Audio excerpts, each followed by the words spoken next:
Aquelas Duas, com Isabela Sais e Cora Ronay. Alô, alô, queridos ouvintes, muito bom dia, boa tarde, boa noite. Começando mais uma edição do Aquelas Duas Podcast, comigo, Isabela Sais, e com minha querida amiga Cora Ronay. Corinha, bom dia, boa tarde, boa noite. Quer dizer que somos todos seres humanos em situação de Brasil? Que novidade é essa, ou não é novidade? Isso foi a minha coluna, é a minha coluna que será publicada essa quinta-feira. A Bela lê a coluna antes de todo mundo.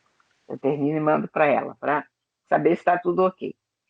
E eu comecei a escrever essa coluna na terça-feira com uma ideia de escrever sobre livros, porque os livros estão se acumulando aqui na minha mesa, sabe?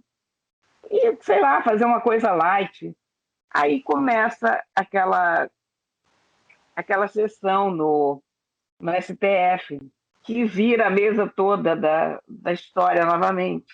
Aí a gente tem um recorde de números de casos de Covid.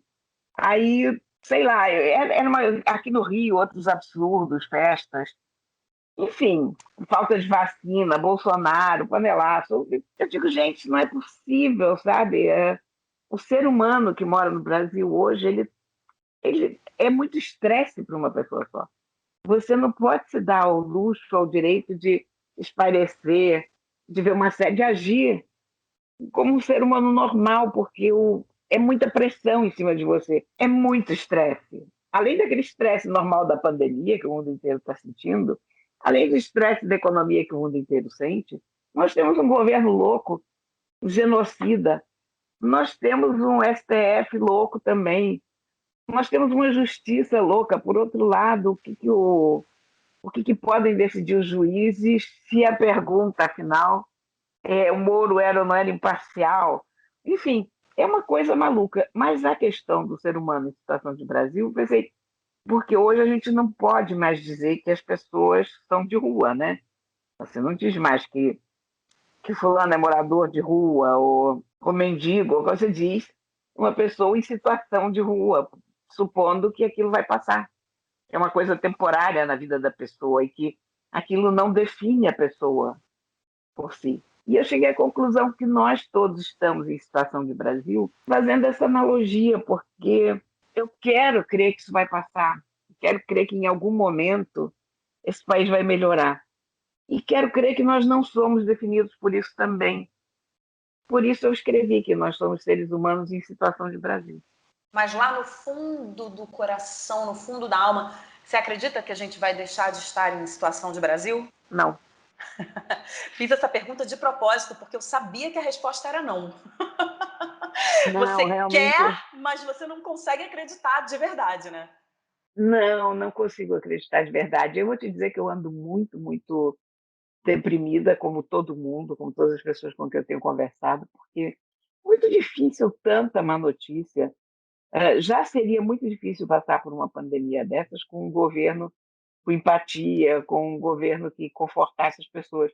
Mas a sensação que eu tenho é que a gente está lutando em duas frentes, e sem nenhum sucesso, porque a gente luta contra o vírus e a gente luta contra o governo. E a gente tem uma pandemia que deprime todo mundo, de fato, não estou falando deprime como figura de retórica, trata-se de depressão mesmo, está todo mundo, como a gente conversou na semana passada, está todo mundo meio fora do ar. Uhum. E, ao mesmo tempo, a gente tem um governo hostil, que não nos reconforta. Você imagina que maravilha uma pessoa como a Jacinda Ardern, né? Sim. Da Nova Zelândia, Uhum. ou como Angela Merkel, quer dizer, você diz, bom, estou com Covid, mas o governo está fazendo tudo o que é preciso ser feito. Aqui, você sabe que a Covid está comendo solto e que o governo está, ao contrário, fazendo tudo que não deve fazer. Então, é muito difícil, né? É uma sensação, Cora, de desamparo, eu acho. Outro dia eu estava tentando achar a palavra, né? A gente falou tanto sobre achar as palavras certas no programa passado, a questão da memória. E outro dia eu estava tentando achar a palavra. Eu falei, deixa eu ver aqui, tentar verbalizar o que eu estou sentindo, né? E não só o que eu estou sentindo, acho que o brasileiro está sentindo de uma maneira geral. E eu acho que é uma sensação muito grande de desamparo. em todas as camadas, né? Em diferentes níveis, mas em todas as camadas, porque dá essa sensação mesmo, né? Esse governo absolutamente displicente, que deixa tudo, sabe, deixa tudo correr do jeito que tá e ninguém faz absolutamente nada e troca ministro 4 vezes, enfim, todas essas coisas que a gente está assistindo, né? A gente ter o presidente dando as declarações que dá praticamente diariamente, né? Então, assim, é muito triste e nos dá uma sensação muito forte de desamparo. É o que eu sinto, assim. Me sinto desamparada pelo governo do meu país. E isso é muito duro, acho que para todo mundo, né? Então, fora as questões mais particulares de cada um e de cada família, de cada indivíduo, a gente tem essa questão mais ampla, que é uma questão da gente, de como a gente se sente como brasileiro, que é exatamente o que você escreveu na sua coluna hoje. Nós somos seres humanos em situação de Brasil. O brasileiro vive em situação de Brasil. E o que é? E aí você explica exatamente o que você falou agora e o que você escreve na sua coluna muito bem. Infelizmente, a gente passa por essa situação aqui no país. Agora, essa semana, Corinha, a política pegou fogo, como se nas outras semanas não tivesse pego, né? Pegou fogo, pega fogo todo dia, toda hora. Qual é a novidade disso? Qual é a novidade disso, né? Agora, quem ajudou a botar mais lenha nessa fogueira foi a nossa querida amiga Marilis Pereira Jorge, que é colunista da Folha de São Paulo e uma das integrantes do Segunda Chamada, do canal My News. E aí, na última coluna da Marilis, na Folha, ela ocupou todo o espaço do texto com adjetivos nada simpáticos para definir o presidente da República, Jair Bolsonaro. Independente de quem tenha gostado ou não da coluna da Marilis, uma coisa, Corinha, é certa, ela fez barulho e causou impacto, porque a quantidade de gente que eu vi repostando essa coluna durante a semana e dizendo: você me representa, Marilis, é isso aí, esses adjetivos são poucos para definir tudo que eu estou pensando e tal. Então, como foi forte aquela coluna, né? Porque quando você abre um jornal, você espera ler um texto corrido ali, né? Uma pessoa vai relatar, o jornalista e o colunista vai relatar alguma coisa, vai contar uma história, vai falar das suas lembranças, vai dar dicas, etc. e tal, vai criticar o governo, mas não dessa forma tão direta e tão contundente, né, Cora? Não, ela usou uma série de epítetos muito pertinentes ao Bolsonaro. Eu acho até que ela não devia ter escrito Bolsonaro em cima. Ela devia ter escrito só essas palavras e todo mundo saberia de quem que ela está falando. A coluna diz assim: ignóbil, basculho, baixo, repugnante, canalha, deplorável, mesquinho, patife, ordinário, reles, pulha, sórdido, torpe, velhaco, abominável, detestável, ralé, biltre, infame, bandalho, aberração, calhorda, e por aí vai, por aí vai, por aí vai, por aí vai, por aí vai, terminando em pequirroído, genocida. Então, olha, eu há muito tempo não via uma coisa repercutir nesse grau, viralizar nesse grau. É verdade. As pessoas fizeram versões nordestinas, mineiras, do Rio Grande do Sul, quer dizer, há versões regionais a essa altura, de norte a sul do país. Teve gente lendo isso como se fosse poesia, em vídeos. Foi muito bom. Lá em Patrópolis teve o Bolsonaro lendo na live dele, né? Aham. Ele leu vários desses adjetivos e ele ficou indignado de ser chamado de ditador. Ele leu qualquer coisa assim como obsceno, brega, charlatão, perverso, monstro, ditador. Aí ele se irritou, ditador? Enfim. O resto ele concordou. Com o resto ele concordou. E as pessoas depois ficaram dizendo que não era todo dia que você viu o presidente lendo o currículo Lattes ao vivo, né? Uhum. E foi, mas olha, inacreditável a repercussão. Eu compartilhei no Facebook, teve 3.600 likes o meu compartilhamento. Eu recebi isso por todas as minhas redes. Foi inacreditável, inacreditável. E, naturalmente, dentro disso, o que a esquerda faz? Desce de pau na Marilis, né? Claro. Porque eu acho que eles têm mais raiva de quem não é de esquerda do que quem é Bolsonaro. Eu não entendo isso, sabe? Quer dizer, eles não conseguem viver com o fato de que uma crítica tão contundente que não saiu do campo deles tenha esse poder.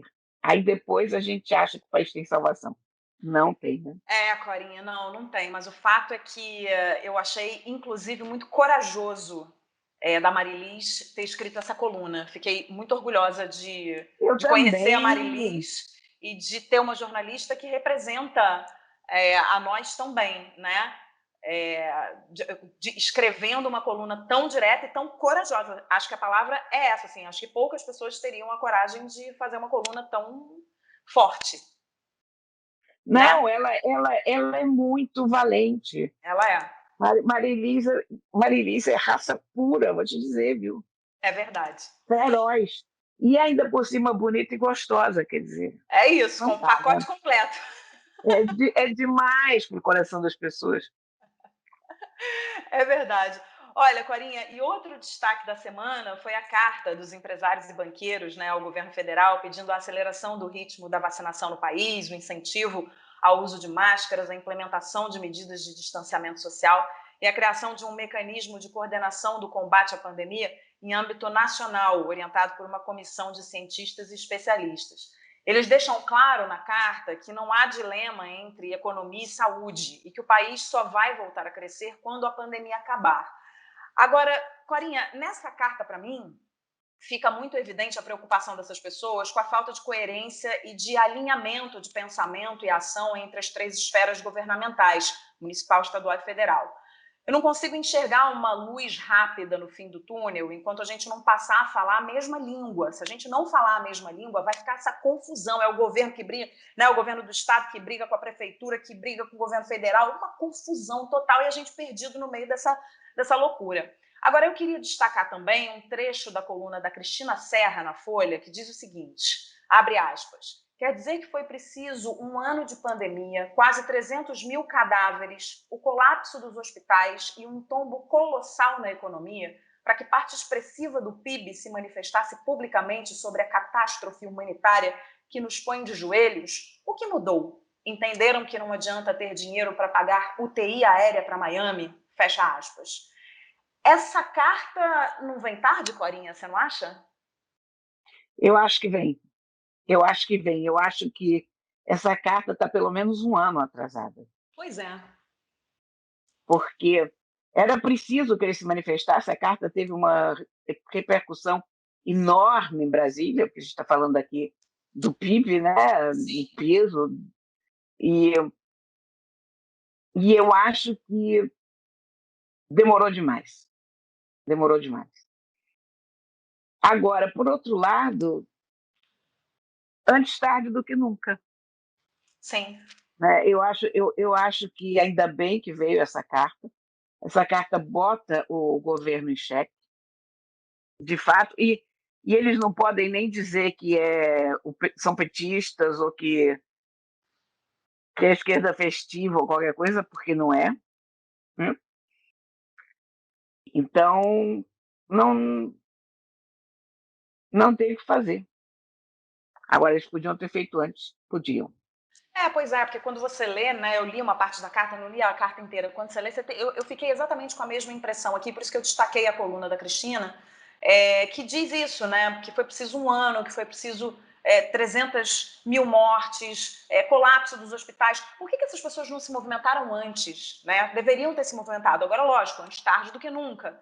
É uma carta que pede coisas básicas, né? Na verdade, depois eu fiquei pensando nisso. Eu falei, gente, olha só o que está sendo pedido um ano depois dessa situação, porque é muito óbvio que a gente precisa disso, né? Aceleração do ritmo da vacinação, incentivo ao uso de máscaras. Eu fico tão constrangida quando o meu país, né, tem um chefe de Estado que, aliás, toda vez que eu falo chefe de Estado, eu falo, não, mas peraí, eu não posso chamar de chefe de Estado, porque não é chefe de Estado, né?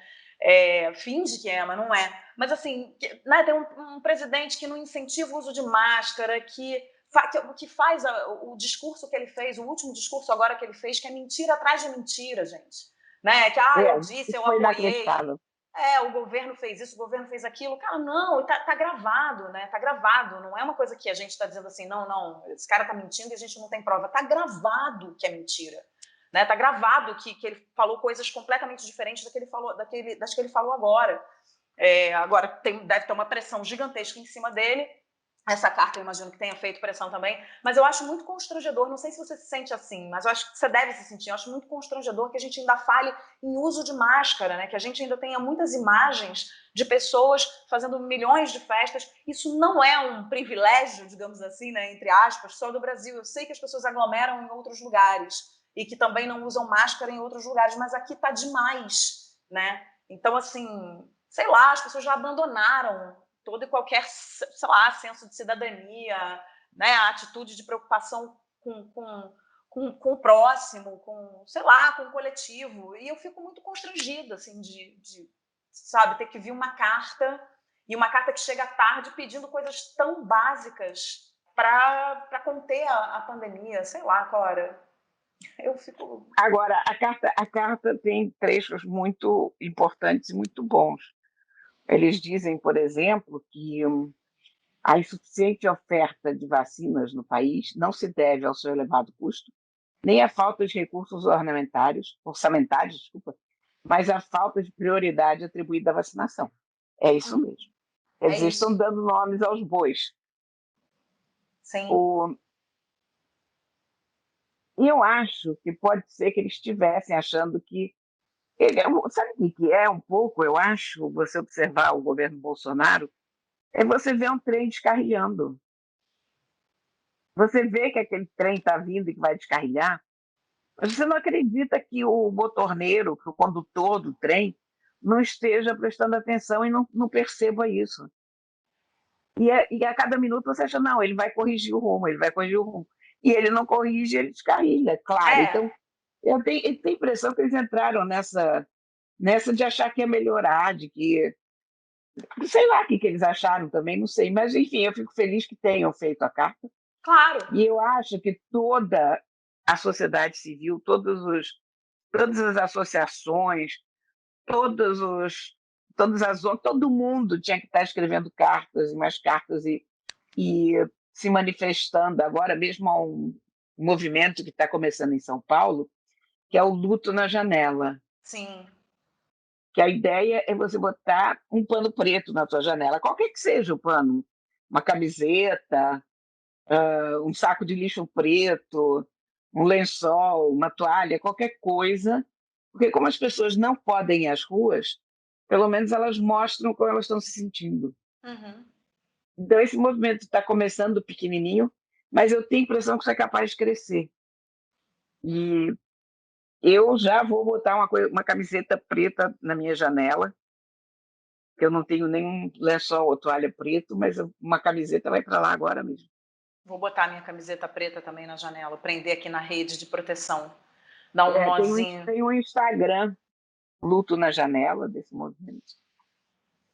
E você tocou num ponto importante, né? E a gente está passando por um momento em que a gente não pode se manifestar como a gente se manifestaria numa situação dessas, né? Que é indo para a rua, todo mundo junto. A gente não pode fazer isso. Então, essas pessoas também acabam se beneficiando disso, né? O governo acaba se beneficiando disso, porque você não vê muitas manifestações na rua por conta do momento que a gente está vivendo. A gente não vê. E eu acho que se todos nós escrevêssemos as nossas cartas, a gente pelo menos... seria um grito, porque a gente pelo menos a gente morre, mas não morre entupido, sabe como é que é? É verdade. A carta dos economistas termina assim, ó: o país pode se sair melhor se perseguirmos uma agenda responsável. O país tem pressa. O país quer seriedade com a coisa pública. O país está cansado de ideias fora do lugar, palavras inconsequentes, ações erradas ou tardias. O Brasil exige respeito. É isso aí. Corinha, vamos mudar de assunto? Falar de uma coisa assim mais leve? Nossa, vamos, total, né? Vamos, a gente fala de Oscar agora. Olha só, A Academia de Cinema de Hollywood anunciou no último dia 15 a aguardada lista de indicados ao Oscar 2021. Com a pandemia, a premiação teve mudanças significativas na lista de indicados, a começar com a invasão das grandes plataformas de streaming, que já vinha acontecendo há alguns anos, mas agora ficou muito mais evidente, né? A Netflix, por exemplo, vem com 35 indicações, a Amazon com 12, Warner com 8 e por aí vai. Corinha, no que diz respeito ao cinema, a pandemia veio para criar um novo tipo de comportamento, né? As pessoas deixaram, infelizmente, de frequentar as salas de cinema e foram recorrendo cada vez mais às plataformas de streaming. Uma mudança de comportamento que chega ao seu ponto máximo com o Oscar agora, tendo muitas produções dessas plataformas indicadas, né? Como é que você vê essa mudança de comportamento e o Oscar também, né, indicando um monte de filmes e de produções dessas plataformas? Isso é uma super mudança que veio com a pandemia, né? Quer dizer, já estava acontecendo antes da pandemia, mas eu acho que ela veio para ficar mesmo, ela ganhou força com a pandemia, né? Eu ia dizer exatamente isso. Eu acho que a gente está tendo uma mudança muito grande nessa área de cinema, tanto do ponto de vista da produção, quanto do ponto de vista dos espectadores. Eu acho que todo mundo reclama que as salas de cinema não são mais, né, o que eram, estão fechando cinemas em toda parte e tal. E eu acho que isso era mais ou menos inevitável, porque você hoje tem TVs enormes, a preços muito razoáveis, com uma qualidade excelente. Você tem um som muito bom e você tem serviços de streaming maravilhosos. Então, você pode fazer a tua própria programação com uma facilidade enorme, como você nunca pôde fazer antes. Uhum. A sala de cinema não tem comparação, né? Aquele som que vem de todos os lados, aquela tela, a sensação de estar com outras pessoas. Mas aí entra uma pandemia no meio, sensação de estar com outras pessoas, ó, adiós. Quanto aos produtores de streaming, os distribuidores de streaming se tornarem produtores, também como o caso da Netflix, isso era um caminho bastante evidente. E você se lembra que há poucos anos ainda a Netflix comprou cinemas nos Estados Unidos, dois cinemas, para poder estrear os seus filmes nos cinemas, Sim, para sim. poder concorrer ao Oscar, né? É verdade. Então é uma visão bitolada da academia, porque não interessa onde um filme estreou, não interessa onde ele é exibido, se ele é um filme, ele é um filme, É cinema, né? é cinema. Vamos deixar, sabe, aquela mesma coisa que se você tivesse o prêmio Nobel de Literatura, não pode ser atribuído se o livro não tiver uma edição com capa dura Sim. e sobrecapa, sabe? É uma bobagem. Até porque é melhor um streaming bom do que um cinema ruim. Ah, você vai no interior da Índia, mas você pode ir no interior do Brasil, você pode ir no interior de qualquer país. Na Índia, eu digo porque eles amam o cinema num grau, e eles, às vezes, projetam em paredes. Eu não tem nenhuma estrutura de cinema. Uhum. Então, a coisa de se pegar ao lugar, ao prédio, eu acho meio louca. É muito bonito você ter uma reverência com os costumes dos seus antepassados, mas cada vez mais isso vai ser um hábito, sei lá, exótico. Eu sinto, eu adoro ir ao cinema, mas se eu tiver que te falar com toda a franqueza, eu já não me lembro mais quando foi a última vez que eu fui ao cinema. Eu me lembro de ter ido ao cinema pouco antes da pandemia ser declarada, né, da quarentena começar. Mas eu não vou lembrar exatamente qual foi o filme que eu assisti. Agora, eu acho que cinema, sempre achei, né? Eu trabalho com cinema há muitos anos, desde 98. E eu acho que cinema, depois de cobrir inúmeros festivais no Brasil, os dois festivais mais importantes no exterior, Cannes e Veneza, é, eu acho que cinema está muito ligado à experiência. É uma experiência você ir ao cinema, é uma experiência você assistir um filme na tela grande, como você falou, dividindo essa experiência com outras pessoas. É uma experiência coletiva, ponto. Ela não é uma experiência individual, ela é coletiva. A partir do momento que você vai para uma sala de cinema, você sabe que você vai dividir aqueles sentimentos que você vai ter, né? Aquele filme, aquela opinião com várias pessoas dentro daquela sala.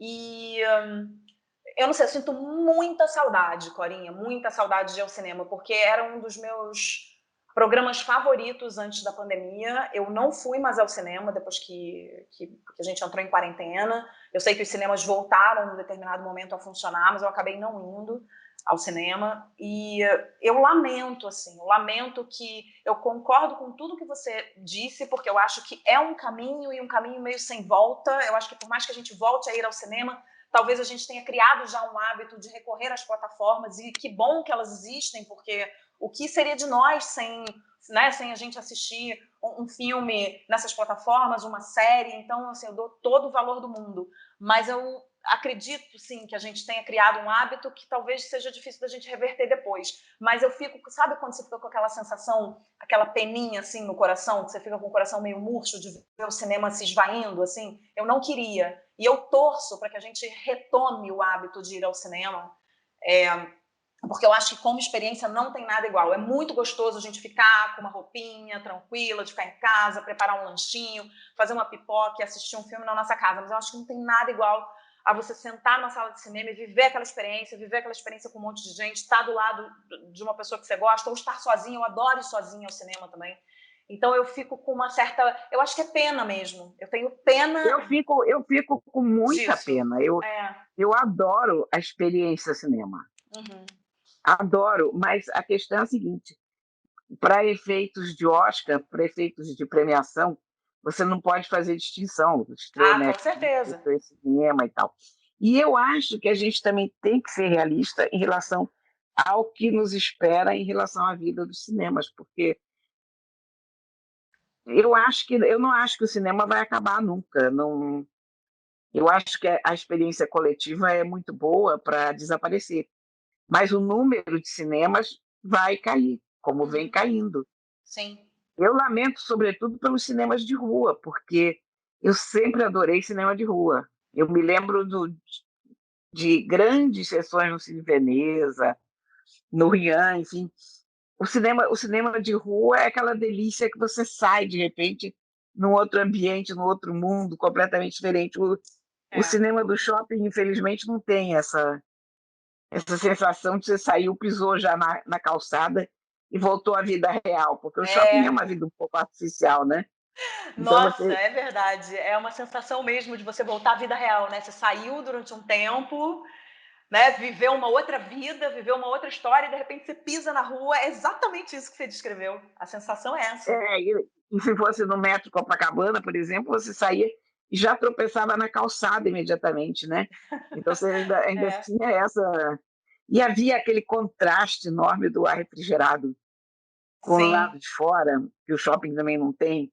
Mas os cinemas, quando eu era garota, eles deixavam a porta aberta, porque a refrigerado era um luxo, né? Então você passava naquele calor na Avenida Copacabana e passava pela porta dos cinemas e saía aquele ar gelado lá de dentro te convidando para ver os filmes. Com cheiro de cinema, né? O cheiro de cinema, como era bom. Ai, que delícia. Nossa, nostalgia total, hein, essa pauta. E Sessão olha, sessão nostalgia.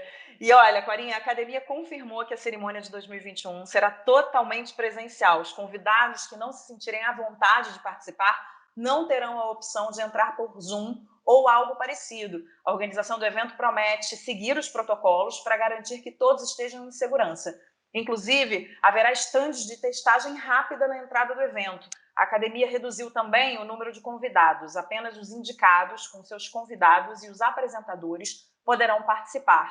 Eu estou muito curiosa. A cerimônia vai ser no dia 25 de abril. Inclusive, eles fizeram também uma troca de teatro, porque eles não vão precisar de um teatro tão grande. Então, vai ser num outro teatro lá em Los Angeles. E eu estou muito curiosa, Corinha, para saber como é que vai ser essa cerimônia, porque a gente está falando da experiência coletiva do cinema, e eu acho que a cerimônia do Oscar também tem um quê de experiência coletiva, daquele mundaréu de gente aplaudindo, sim.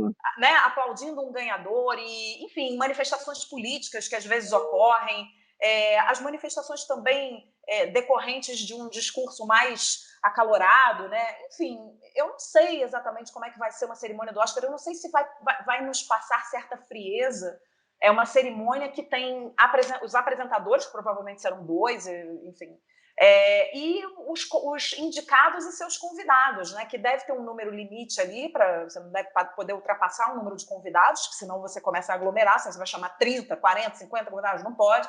Então, eu acho que vai ser uma cerimônia bem pequena, e eu não sei se o calor da cerimônia vai ser mantido, né? Cara, se você no teatro pequenininho, você mudando o teatro, você mantém sim. Será? Porque você vai, é claro, o que deixa a gente curioso com o Oscar é a roupa das atrizes, é você ver todos aqueles atores que você conhece tão bem sentados juntos e tal. Eu acho que isso deve ser preservado, né?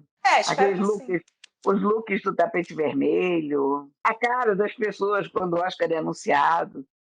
Sim, isso a gente vai ter, né? Isso se todos os É, indicados resolverem ir, né? Porque se os indicados não têm como eu falei, não tem a opção de participar remotamente. Então, quem não quiser ir, não vai participar.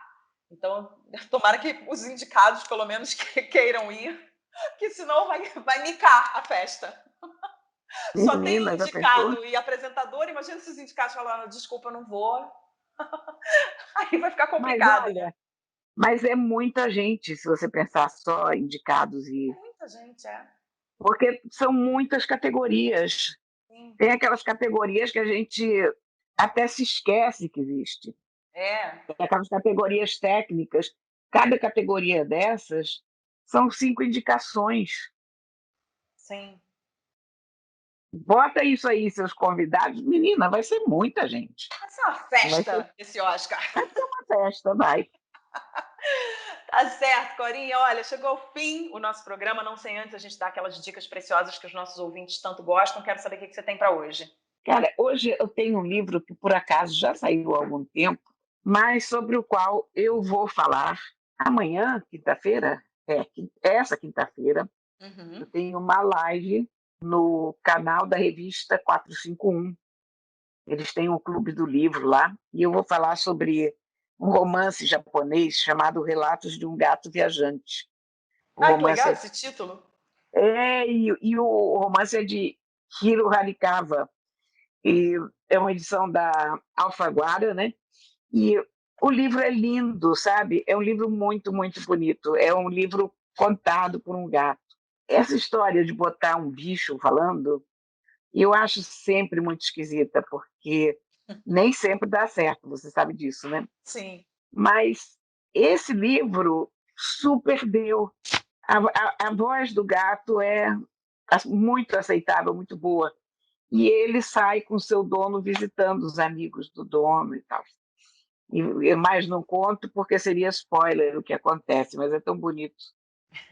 É muito bonito. Esse livro já foi lançado há algum tempo. Quer ver, ele é um livro de 2017. Mas eu acho que Sim. ainda tá nas livrarias. A tradução é da Rita Cole. E aí você vai fazer Tá? uma live Vai ser sobre o um livro? programa, é um clube do livro, uma live sobre esse livro em particular. Uhum. A Hiro Arikawa é uma jovem escritora, jovem para mim, ela é de 72, enfim, é uma escritora japonesa, e ela é muito best-seller no Japão, sabe? Legal. Muitos livros dela já foram adaptados para cinema, para TV. Esse livro, Os Relatos do Gato Viajante, já vendeu centenas de milhares de exemplares no Japão. Muito bem. Então tá, tem mais algum? Não, basicamente, essa é a minha recomendação essa semana. Tá bom, a minha recomendação da semana é a seguinte. Bom, agora a gente pode ver com mais facilidade os indicados ao Oscar, como a gente estava falando agora, nas plataformas de streaming, né? E aí eu vi esse final de semana na Netflix um filme chamado Rosa e Momo. Conta a história da Rosa, né? Que é lindamente interpretada pela Sophia Loren, e de um jeito assim que a gente não costuma ver, né, a Sofia. Então, acho que já vale pela personagem dela, né, assistir ao filme. Ela é uma ex-prostituta sobrevivente do Holocausto, e o destino dela se cruza com o do Momo, que é um menino órfão senegalês, interpretado por menino brilhante, brilhante, não conhecia ele, chamado Ibrahima Guiye. Eu não sei se é assim que fala o nome, mas enfim, estou aqui chutando uma pronúncia.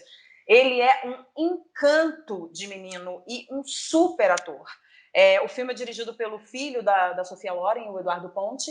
Está na Netflix, como eu já falei, e ele foi indicado ao Oscar de melhor canção original. É uma canção que se chama Yossi, da Laura Pausini. Não é o meu estilo de canção, mas, enfim, é uma música bonita e que está no filme, é a trilha do filme. E eu indico, assim, não é um filmaço, não é uma super produção, mas é um filme muito sensível, muito bonito, conta a história da relação dessas duas pessoas. É uma relação inusitada que acontece de repente entre essas duas pessoas, e eu acho que vale a pena. Filme bom para a gente ver nesse momento, que é um filme que enche o nosso coração de esperança, que eu acho que a gente está precisando disso. Então essa é a minha dica. Rosa e Momo. É isso, Corinha, acabou o nosso programa. Agora a gente está fazendo os programas mais curtos, aí me dá saudade de ficar falando horas com você. Como é que a gente resolve isso, Corinha? A gente tem que respeitar o tempo da pandemia, né? É verdade. As pessoas estão mais dispersivas e não prestam tanta atenção. E todo mundo no corre, não consegue ficar tanto tempo também preso no programa, né? Não, e dá uma vontade de quero mais também, quando a gente faz mais curtinho, né? Também isso.